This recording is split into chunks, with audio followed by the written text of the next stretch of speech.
Hi, everyone. I'm Cullen Haynes, and welcome to Law Live. My next guest, I'm sure, needs absolutely no introduction. 20 years in law and a month, I'm pretty sure, to the day, and is partner at Turnbull Hill Lawyers in Newcastle. Would you please welcome both law and marketing powerhouse on LinkedIn, Mr. Adrian Corbould? How are you, Adrian? And welcome to Law Live, mon ami. Cullen P. Haynes, what a magnificent introduction. Thank you. An absolute pleasure. And as I said, it probably not needed because you are more omnipresent than even myself, my friend. Like, I don't compare to your work on LinkedIn. So I'd love to know what is happening in your world.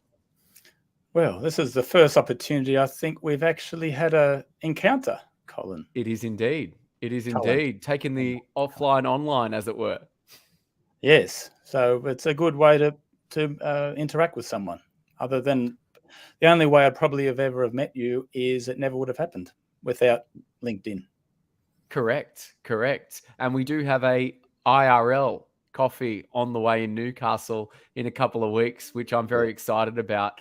But what are you working on at the moment? What's happening in the world of Adrian Corbould at the moment? Well, we had our team meeting. I've got a team of 8, about 5 solicitors, including myself and our 3 admin. We meet every fortnight, talk about what we've been doing and what's coming up, and we have a very tight agenda on our meetings. So, which is something I've picked up in recent months. That previously meetings were a bit of an ad hoc, free form, but as I've found out, you've got to have an agenda, read the minutes of the last meeting, make sure that they're correct, talk about what's on the agenda, then wrap it up. Very good. Is motivation in your team an important thing moving forward, do you think? Motivation, isn't that where I think we just do a good job for everyone. That's the motivation, to do a good job. I don't think we do any like high fives or things like that. We just get on with it. Absolutely. And I would encourage everyone. It is 11:31 on Wednesday, the 26th. Please put your comments, queries, concerns, and questions to Adrian, because you may not get this experience again live on LinkedIn. But on the note of LinkedIn, you're quite prolific, Adrian. Like, you comment quicker than anyone I know, but you don't just comment using just the standard "great idea, thanks, great work" text. You actually go to the effort and include, most usually, or extraordinarily, a YouTube link that is quite clever. Where do you find the time and where do you get the inspiration? Well, I have to say, I would be a far second to you're clearly the hardest working man I'm aware of, Cullen. So yeah, so I find the time in that it's maybe it's like my cigarette break. Yeah, when I started 20 years ago, cigarette breaks were quite common. Now you wouldn't see anyone do it. So maybe if I need a bit of a break from the battle, I take a bit of time out and see what's going on and put some comments in there. But yeah, I don't do copy paste comments. Those things drive me a bit nuts. I like to, if it's something I've posted and someone's commented, I think it warrants an individual response. And if it's something that's triggered my pop cultural knowledge of the past nearly 50 years, and there's a GIF or a GIF or something that you can put in there, right? Or a photo. And since LinkedIn not encourages, but it enables that, it's a bit of an insight into my personality and how I think. So what goes on LinkedIn is a very filtered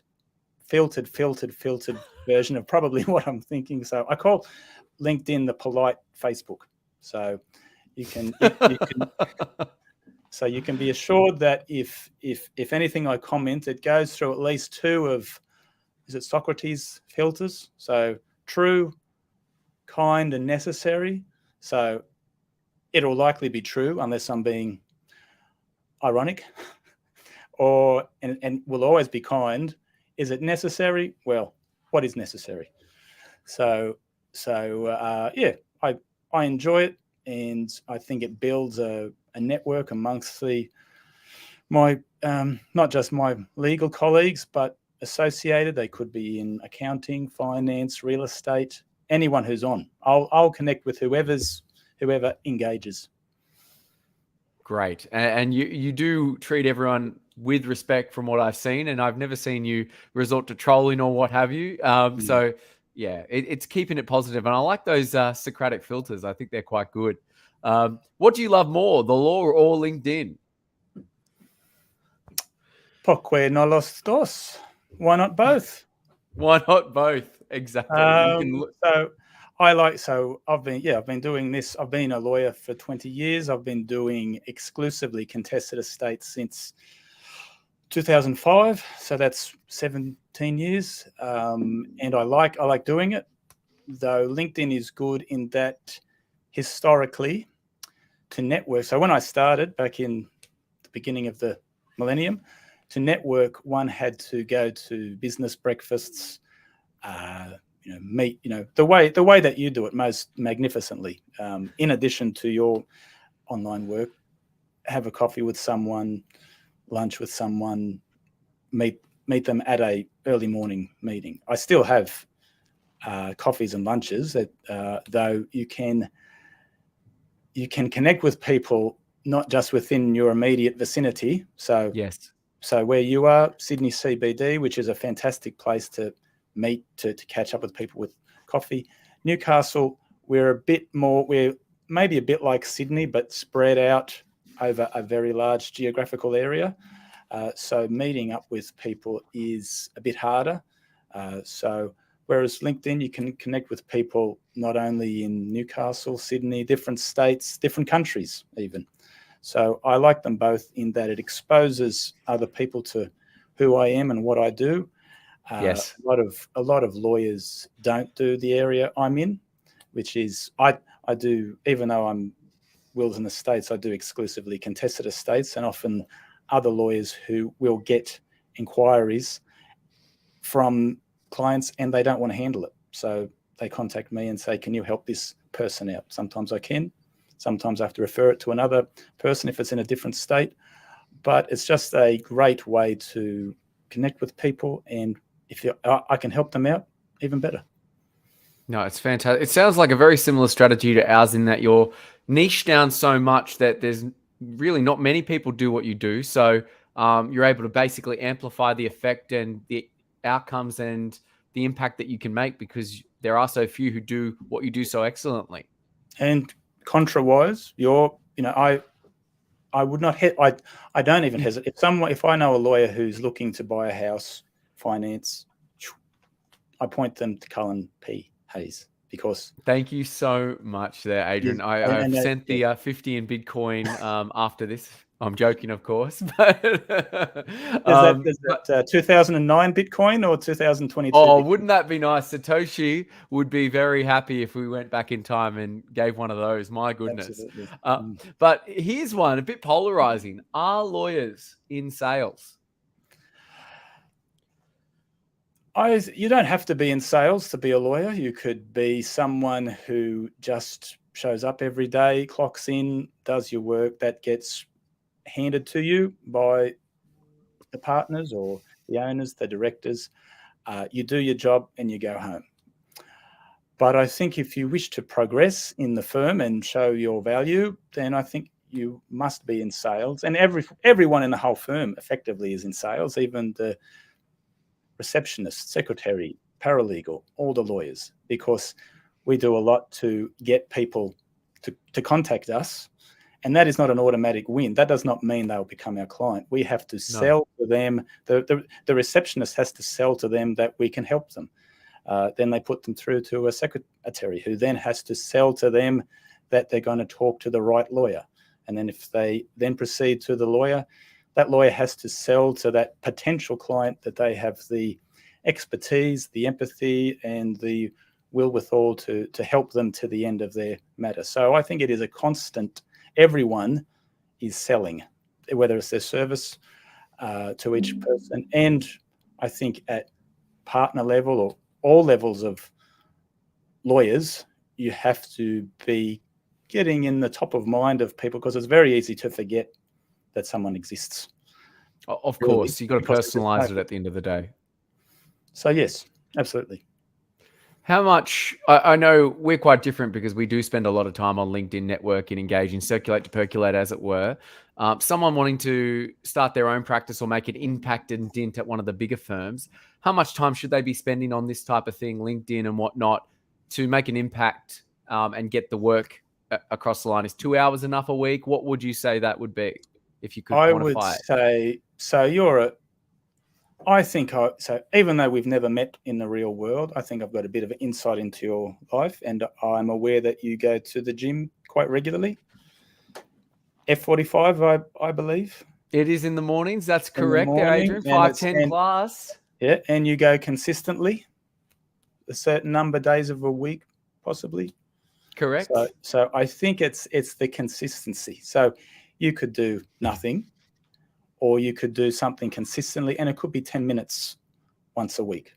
But as long as it is something, not just here I've done an article once or twice and I'm done.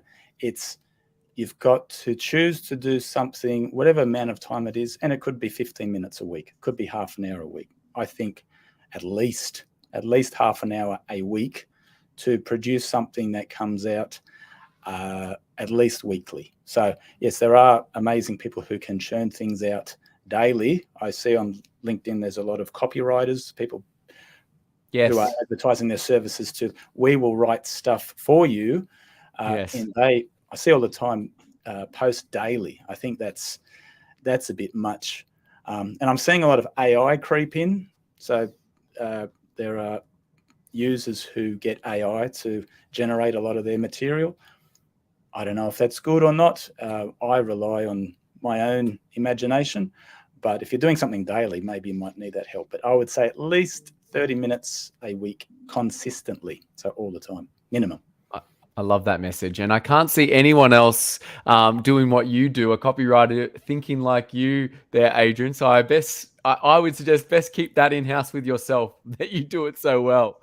But on that note of the way you think, because you very much think outside the box. And like I said, very ironical. You're able to relate things on LinkedIn and what people are saying to some obscure song or movie or book or what have you.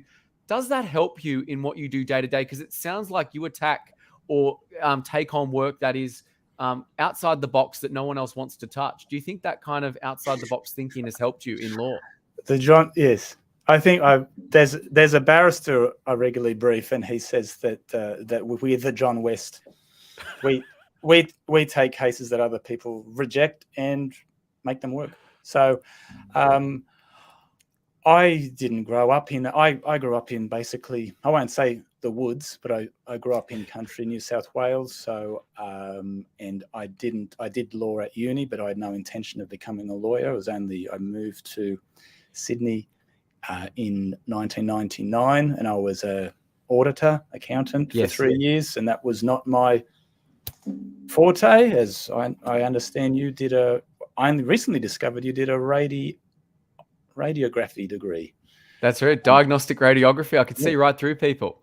Yes, very insightful. So I realized what I didn't want to do, which was that. And so I got, and I was living in Concord with my wife. We weren't married then. And we moved to Newcastle because properties in the inner West Sydney were getting at the outrageous amount of, so the house we were in, three bedroom house, Concord, they were selling it for $400,000, and that was out of my price range. So I moved to Newcastle, bought a house there. I occasionally have a look at what that house is worth now. And when I'm feeling good about myself and I want to bring myself back down, I see what it's worth. I think it's about 2.5 million now. But, that's okay. You're like Walter White checking the stock price of the company he helped found every day. Yes. So, but anyway, I'm in Newcastle. I love Newcastle. So as for does it help? Yes, I do believe there's that stat that only 1% of LinkedIn users actually engage with it, because I've met people when I go out to a networking function, they'll when I introduce myself, they go, "Oh yeah, I follow you." But I've never actually had any. I've never seen them post or comment, which is fine. And I don't want to feel constrained by perceptions of what law is, as in it's only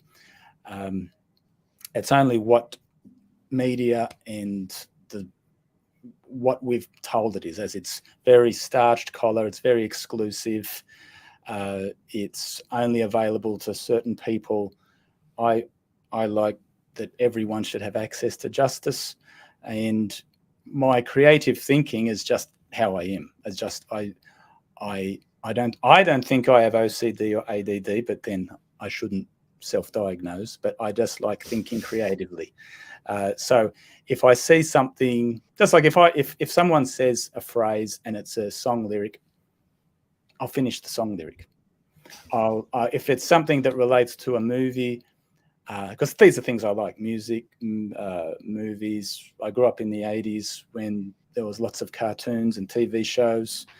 And if something just catches my attention, I'll merge the two, link it, and often everyone loves movies, everyone loves music, and it's something a bit different to, Section 128 of the Evidence Act has been updated. Well, yes, that might be true, but why not try and bring something over? Since we've got multimedia, we're not just the Gutenberg press anymore of text.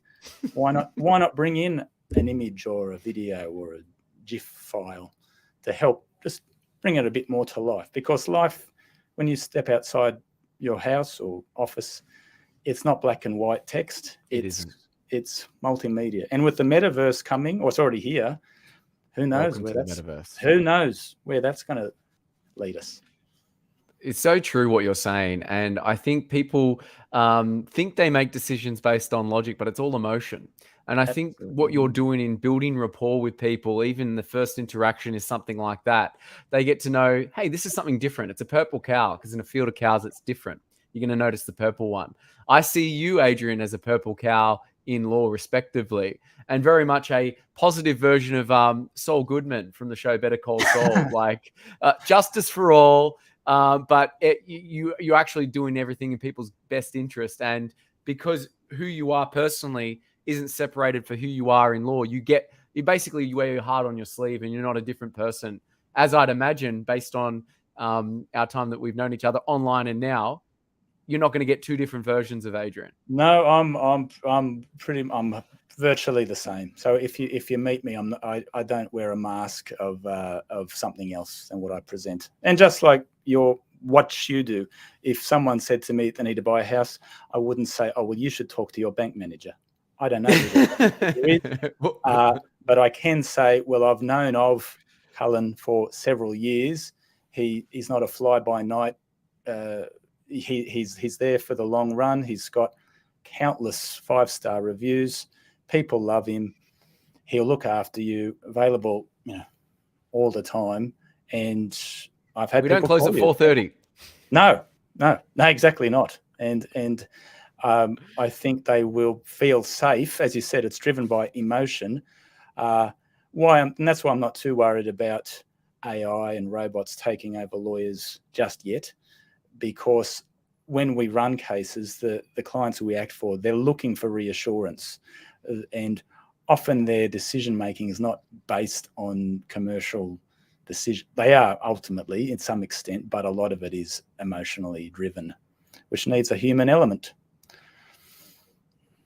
So no matter how far we get with technology, it always comes back to that human element. You think it's not going to be removed from that whole. People want to deal with a person at the end of the day. Yeah, and that fantastic Maya Angelou quote: "People will forget what you said, and people will forget." There's one of them. We'll forget the next thing, but they'll never forget. How you made them feel. So that's so true. So people will forget actions. People will forget words, but it's how if you make someone feel great, they'll remember that. If you make someone feel lesser, they'll remember that. And they may not tell you about it. They'll just store it, and you'll bear the brunt of that later.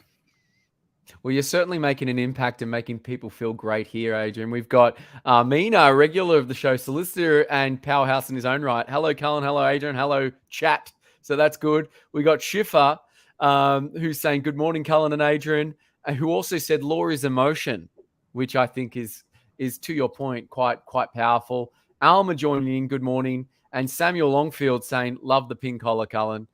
Thank you so much. Anyone got any feedback for how Adrian's presenting? I love the pin on your coat, Adrian. I think, does that mean anything to you? Yeah, no, yes. Well, like most things, generally, if you haven't met me, often I'll say something and people will take it on face value. But after a while, they'll get to know that often a lot of what I say has got a bit of irony behind it, as in I don't mean what I say on the first occasion. So yeah, this is actually, I'm a member of Spectre. No, it came with yes, I'm one of the deep agents of Spectre. No, it came with the jacket, which is a very disappointing response. So that's why I would ordinarily go for something that's not routine. So no, I won't lie. I won't lie to you, but I might skirt around the truth when it comes to just miscellaneous small talk. But well, what does Mark Brandon Chopper Reed say? Don't let the truth get in the way of a good story, huh? Uncle Chop Chop. Uncle Chop Chop. Bit of wisdom. Yes. No money here. That's that's it. Cash? No. Yeah. No cash, Chopper. No cash. That's it. Neville Bartos. Adrian is good value, Lawrence Liu says. And hello, Cullen and Adrian in 007. Samuel Longfield says, anyone have any burning questions you want to ask Adrian in the last 10 minutes of this stream? Put them in the comments. You've got your chance now. My official last question to you, Adrian, while people drop what they want to ask you, what is the most important lesson you've ever learned in your 20 years in law? Even though that's a good question. Even though there's plus, God, could be 30,000 solicitors in New South Wales, whatever the number is, it's very high. Yes. I think there's about 2,000 barristers, 2,500 barristers. Even though that might sound like a very large population, which it is, it's the population of a small city. Whatever area of law you do, that is a microcosm, and you will encounter whoever you have a dealing with. You can absolutely guarantee you will encounter them years from now. So I believe you should always treat people well and not disposably, or think that this is the last encounter you're going to have with them. Never take advantage of anyone if they've had if they've been caught out. If you can help them, help them. But the message, I believe, is you will encounter whoever you've dealt with again. So leave them on a positive note where possible. So I don't believe, so the work I do is litigation. So we are against another lawyer, though they are not to be treated as enemies. I'd say like an adversary. So like in a boxing match, you touch gloves at the beginning, and you see at the end of some of those 12-round fights where they're just covered in blood, they still hug each other at the end of it. I'm not saying hug each other, but maintain respect from the start to the finish with everyone you deal with. I love that. And be nice to people on the way up, because you may see them again on the way down. Yes. That's why I love all your positivity, Cullen. Like we rise by lifting others, something like that. So be kind when it's possible, and it's always possible. And it's always, I think the Buddha said that, or the Dalai Lama. Buddha, Dalai Lama. So there's no need to be unnecessarily mean or unkind. Be kind where you can, because you never, as they say, you never know what battle someone's going through. And just I love that. One phrase, one comment on someone's social media. So I don't have any other social media. So maybe this ties back to your other question. There's Twitter, Facebook, Instagram. I don't have any of them. And they are different platforms for different things. So Instagram's more photos, things like that, and Facebook's a bit more, as they say on LinkedIn, this belongs on Facebook, a bit more like family photos and pictures of your dogs, and Twitter is a bit more harsh. So my LinkedIn is like an amalgam of all of that. So that's why it may appear different to whatever else is on there, because it's a professional network, which I think some people interpret to mean very staid, very reserved, conservative, what I would say in some instances boring. So it's just very vanilla, very black and white. And I don't think it has to be. I think it's an opportunity to show one's personality. Just like I'm finding out that you're a father to be, which is absolutely amazing. Wonderful. Some people would January 2023. Well, yes. Amazing. See, and I'm observing your life's journey. Even though I've never met you, I know you're very active in exercising. You're very well read. You love books to the point that it probably insulates your walls to the number of them. You're very personable. The sharpest dressed man. Maybe I'd put you in the league with Rob Dawson from Newcastle. That would be he's another well-dressed. Rob's a great dresser. Yes. And it's just good to see an insight. So you could come on and just say legal home loans and put a post that says legal home loans every day for the next 5 years. I wouldn't remember one of them. It might just go, yep, next. But I see you appear in, you talk, you have videos, you have pictures, you show your team, you support your other team members, lifting them up. So now I know legal home loans. It's right there, because it's not saturated. It's not the same message over and over and over. It's very engaging. So you have your polls, which are interesting polls. People want to throw in their 2 cents anonymously, which is it's. I don't think they show the response at not to everyone, but they show the percentage, but they don't show the people. It's all anonymous. So feel free to jump on those polls. They have some interesting results, and often when I've not done many of them, but you can get some surprising answers, which of course one would keep confidential. Of course, yeah, absolutely. What you say can and use be given in evidence, and we keep that obviously confidential. And what I would say is, I'm endeared by what you're saying about putting yourself out there, because business is personal, and that's what I've always tried to do on LinkedIn. I'm all about leaving people better than I found, and that's why my content is positive. But with polls, it's where I bend the rules a bit. I'm a very positive person, but I know that people make decisions on emotion. All my polls are framed negatively to jack into your emotion. So I won't say, do you like sunny days? I go, do you hate it when it rains? Yes, no. Don't give people the option of, I like apples, bananas, carrots. Give them 2 options, yes, no. And I know lawyers hate my polls because you have to make a decision. It's a horns of a dilemma. It's either yes, no. There's no gray. So I just love putting people in that moment and thinking you just have to choose one. And quite often I'll always comment and say, yeah, I know you a bit of both, but if you had to choose one, which one would you go? That's why people love a one-armed lawyer, because they can't say, well, on the other hand. Very good. I like that. And Mina wants to ask, what are your future plans, Adrian? Well, I have no plans to do anything but what I'm doing for perpetuity, and who knows how long that is. I would like to say many decades to come. So that would be to continue to grow the team, grow the firm, and just do a good job for everyone that we encounter. So, and who knows where the world is going to lead us. When I started 20 years ago, email was barely used. It was used nowhere near. I know this is not. I'm not pulling out the penny farthing and rocking. You bought your house with a shilling and a song. Yeah. But mail, as in MAIL, was 95% of communication. So you'd have a letter typed up on A4 dead tree paper. It would be posted in the mail. That would take a week to get to wherever it was going. The recipient would read it. They would call their client, post it to them. That would take another week. So that's why I think that where this 28 days came from, as in please reply within 28 days, that's how long it would take. But now it's PDF, send it instantly, and a response is required instantly. And I think we've got to, I like the slow law movement. like the slow food movement. It doesn't mean it's slow like a snail. It means a bit more mindfulness. As in, rather than go to Hungry Jack's, you either make it yourself, so you're a bit more mindful about what you're doing. So you don't have to immediately fire off emails on a knee-jerk reaction. You receive something, you digest it, let it soak in, and then reply. But I don't think we have to be a slave to tech, of having to worry about being left on read.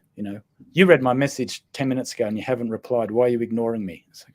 I think we need to be more mindful to just give people time to respond, think about things, and not be so connected, and get off the grid where possible. No, I think that's so important. And Mina, thank you for that question. And I promised the last one would be my last question, but I'm really endeared by what you're saying. How would you, when all is said and done, Adrian, how would you like to be remembered? I think the only people that are going to, I dropped my son off at a party on the weekend, and the father of the other child was talking about a funeral he went to of a fellow he's in his 40s, and he said hundreds of people were there because this fellow was very well known. And I thought, who would go to my funeral? And I don't think it would be that many. And I'm not upset by that at all. I think if you can be remembered, if you're lucky enough to have children, I think they will be the people who remember you, and a spouse, and a few associated family members. Yes, there will be colleagues, but all I'm really concerned about is how my family remember me. And I remember my late father. He was very hardworking, very dependable, always accessible, honest as the day is long. So I think if I could be remembered to be someone who could be relied upon, what they said is what they meant, and honest, that would be more than enough, because I don't think I wouldn't expect to be remembered beyond the memory of my children. So that's sufficient for me. Very moving, Adrian. And I know it's quite morbid, but I would be there at your funeral with bells on, mon ami, and attest to what a great person you are. But I think everyone can get a lesson from what you're saying is memento mori. Remember that one day you won't be here. So live it every day. Every day, to the yes. full. Kiss your children. Kiss your children on the head each night, as if. My brother told me this one. You should kiss your children on the head each night as if you wake up and they're not going to be there. Which is a Stoic. The Stoic said, treat each day as if that's its own capsule. So kiss your children good night each night as if that's, and when you leave the house, as if you're never going to see them again. And you do that, of course. There is a 99.9% chance you are going to see them again, but treat every day like that. And I think the relationships you have with your intimate family and the people close to you will be more enriched. Well, that is something for everyone to think about. Thank you so much for your time, Adrian. And my life is enriched having you in it. And I'm sure everyone who's listened into our podcast today would say the same. Where can everyone find you? Where are you most engaging? Is it LinkedIn where people can get in touch? Yep. That's probably the best way. Get in touch with Adrian now, guys. So we're going to bring Adrian back in a moment for some bonus questions. Thank you again, sir. Blessings. Thank you. Blessings and thanks. We will upload this to Law Live later today, and you can get it where you get your podcasts, and we come out every Wednesday. Have a great day, everyone. Make it count. Adrian, first bonus question. How do you explain your role to a 6-year-old? 6-year-old. Okay. So that's someone in kindergarten, year 1. So I think they would be. It would be.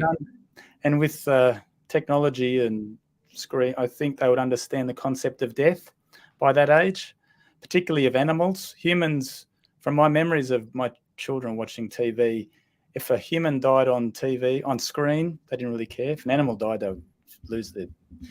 But so they understand the concept of death. So I would say to them, what I do is when someone dies, I help those who survive them clean up any disagreements that may exist regarding what they own when they die. It's about as simple as I think I could make it. No, it's very simple. Even if I was 6 years old, I'm sure I'd understand that. But you'd say there's a lot of conflict in that process as well.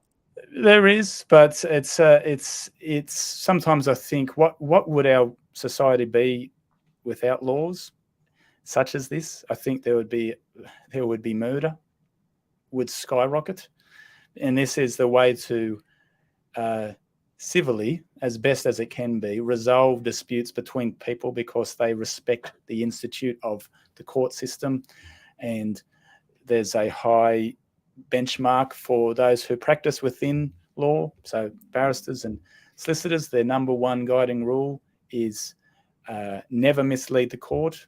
Do what you can to aid the court coming to the truth of the matter. So I think it's the best system we have. I think it works. I like doing it. I know that we've changed the lives of countless people as a result of course you have, the work we do for the better.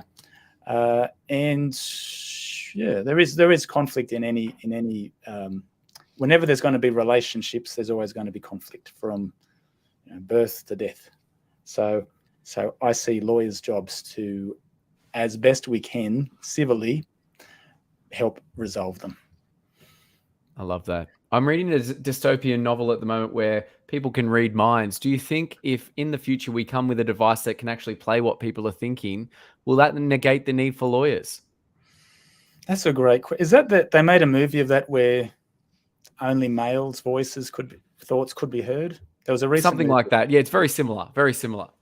Wow. I would want to put on Magneto's the helmet. God. That would be dreadful, Cullen. I couldn't think of anything worse than someone knowing what I was thinking. Would it negate lawyers? Jeez, that is a fantastic question, and I think worth sidebarring and exploring further. Let's put it on a poll. Let's do a poll on it. I think that is a fantastic poll. Phrase it in the reverse manner you've talked about. Would someone knowing your thoughts negate the need for lawyers? I don't think it would. I don't think it would, but it's a terrifying thought before you get to the second part of answering it. Definitely. And our final question, bonus or any otherwise, if you could give your advice to yourself at any age, what age would that be and what advice would that be? I would go and see myself when I'm 120 and say, yeah, be kind to as many people as you can along your future path ahead, which at 120, I've probably got a few years left by then. I love that you've gone back to the future. Fantastic. Robert Zemeckis would be very happy. Thank you so much again, Adrian, and have a great Wednesday, all. You too, Cullen.